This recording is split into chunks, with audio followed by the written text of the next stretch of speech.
Hi, everyone, and welcome to this episode of Ignition Time. My name is Dr. Nitin Choda, and welcome to our channel. The world is changing every day, but you can depend on the Ignition Time channel to keep you updated about the country, the economy, as well as our money.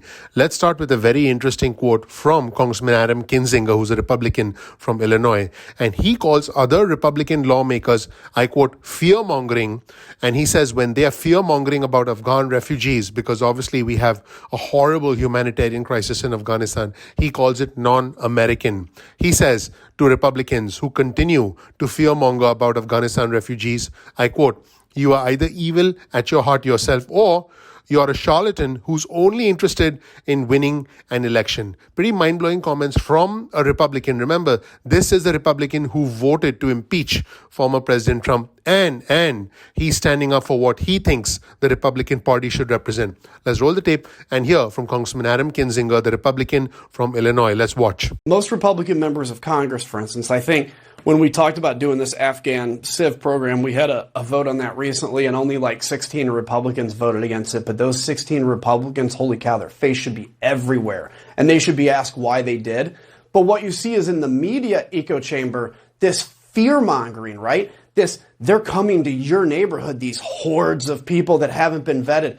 I mean, that is not American. You can always have questions with how this was executed, but America's always been the country that opens our heart. And by the way, refugees to this country have always been the ones that are extremely entrepreneurial. I mean, we all know that. They come here, they work hard, they fight hard for success.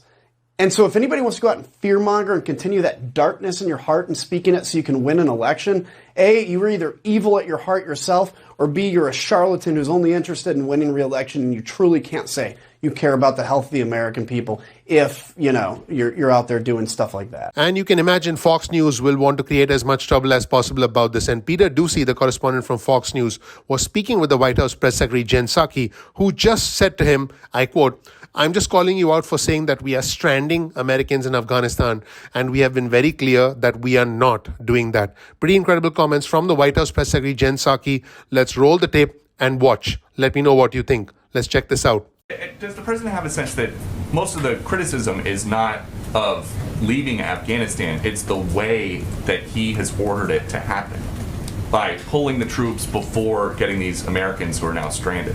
Does he have a sense of that? First of all, I think it's irresponsible to say Americans are stranded. They are not. We are committed to bringing Americans who want to come home. We are in touch with them via phone, via text, via email, via any way that we can possibly reach Americans to get them home if they want to return home. There are no Americans stranded is the White House's official position on what's happening in Afghanistan right now. I'm just calling you out for saying that we are stranding Americans in Afghanistan when we have been very clear that we are not leaving Americans who want to return home. We are going to bring them home. And I think that's important for the American public to hear and understand. Okay. And the House Minority Leader, the Republican from California, Kevin McCarthy, also wanted to weigh in on this. And remember, there's an August 31st withdrawal deadline.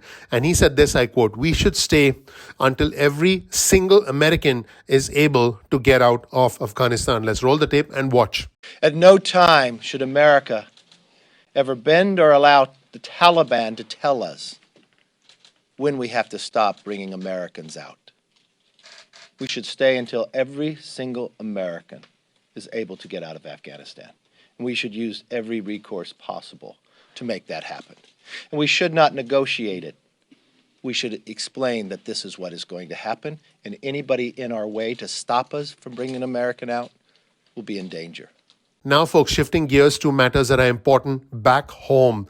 The CEO of Pfizer, Dr. Albert Bourla, said that a vaccine-resistant COVID strain will likely emerge. Folks, this is astonishing, this is disturbing, and this is something we need to be prepared for because Delta is already surging across the country. Let's roll the tape and watch Pfizer CEO Dr. Albert Bourla saying that a vaccine-resistant COVID variant will, I quote, likely emerge. Let's roll the tape and watch.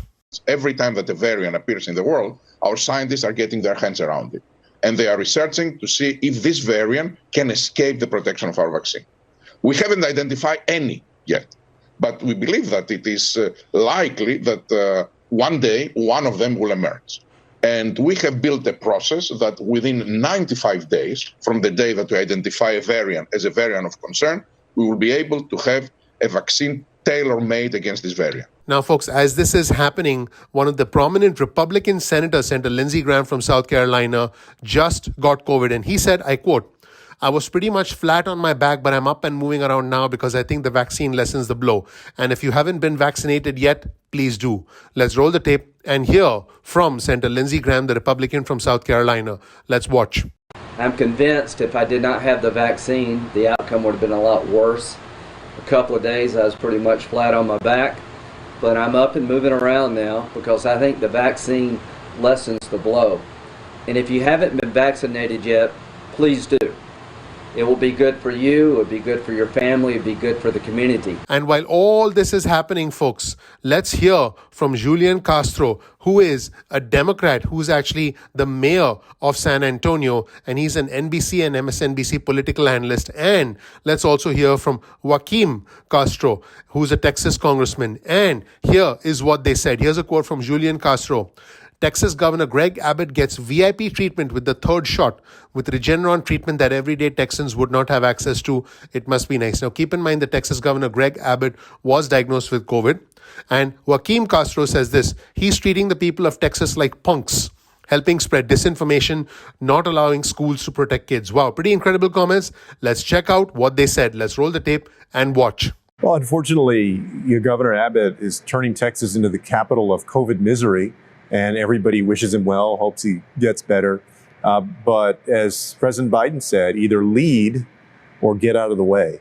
And he's in the way right now of the science, not allowing schools to do everything they can to protect children. And at the same time, he gets VIP treatment with the third booster shot, with the Regeneron treatment that everyday Texans would not have access to. It must be nice. Of course, he's not worried about COVID because, when he got it, after he acted irresponsibly going to maskless events, crowded indoor events, he's able to avail himself of very great health care that most Texans do not get. Well, and he's getting VIP treatment, but he's treating everybody else like punks. Really, he's treating the people of Texas like punks. Helping to spread disinformation, not allowing school districts to do everything they can to protect the kids.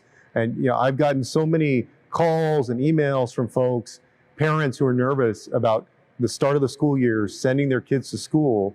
We've already seen school districts in Texas that are shutting down because you have so many people that have to quarantine. Days into the school year. Yeah, absolutely. A few days in. And folks, while all this is happening, the Democrats are standing up and lashing out at the Republicans. Here's an important comment from the House Democratic Chair, Congressman Hakeem Jeffries from New York. And he was addressing supposed infighting amongst the Democrats over infrastructure and budget bills. And he says this, I quote, "Democrats are not a cult, we are a coalition. We are proud of the fact that we actually reflect the gorgeous mosaic of the American people." Let's roll the tape and hear from Congressman Hakeem Jeffries, the Democrat from New York, who's the House Democrat chair. Let's roll the tape and watch. Democrats are not a cult, we're a coalition. And when you're a coalition of progressives and New Dems and Blue Dogs, of people on the left and on the center left and in the center of the Congressional Black Caucus and the Congressional Hispanic Caucus and the Asian and Pacific Islander Caucus and the Women's Caucus and the Equality Caucus, we're proud of the fact that we actually reflect the gorgeous mosaic of the American people. And a much more passionate Democrat who always stands up for what he believes in, Congressman Tim Ryan, the Democrat from the 13th District of Ohio. He said this: "What are we doing?" And by the way, he's talking about Republicans and their opposition to the $3.5 trillion infrastructure proposal. He says, "What are we doing? What have we done? What you're mad about is we are delivering for the American people." Once again, the Republican Party is MIA. MIA meaning missing in action. Pretty incredible comments. Let's roll the tape and hear what Congressman Ryan had to say. Let's watch. And look, we see our Republican friends are very upset. They said, "This is embarrassing." What are we doing? What have we done? What you're mad about is that we are delivering for the American people. We saved pensions, we cut taxes for working class people, invested in the communities, invested in the schools, and now universal preschool, everyone can go to community college, vision, dental, hearing for Medicare recipients, paid family leave. If you think for 1 second I'm going to apologize for what we're doing. You are wrong. Once again, we should have done this 30 or 40 years ago. And obviously, once again, the Republican Party is MIA. So what do you think of these incredible developments on Capitol Hill? Let me know what you think in the comment section below. My name is Dr. Nitin Chhoda with Ignition Time. Thank you so much for being a viewer and a subscriber. Please click the like button. Please click subscribe. Please enable notifications. Me and my team, my incredible team of Joseph and Jeanette, work very hard on this channel every single day to bring you the latest news so that you have the latest information about the country, the economy, as well as our money. Thank you so much for watching. Please support the channel by clicking the like button, by clicking subscribe, and by enabling notifications. Also follow me on Twitter. This right here is my Twitter feed. You'll be able to keep up with all the latest news that I follow on Twitter, and you'll be able to engage with me on Twitter as well. Our Twitter handle is ignition_time. Once again, that's ignition_time. Thank you so much for watching. I appreciate you, and I'm looking forward to seeing you in the next episode of Ignition Time. Take care. Bye.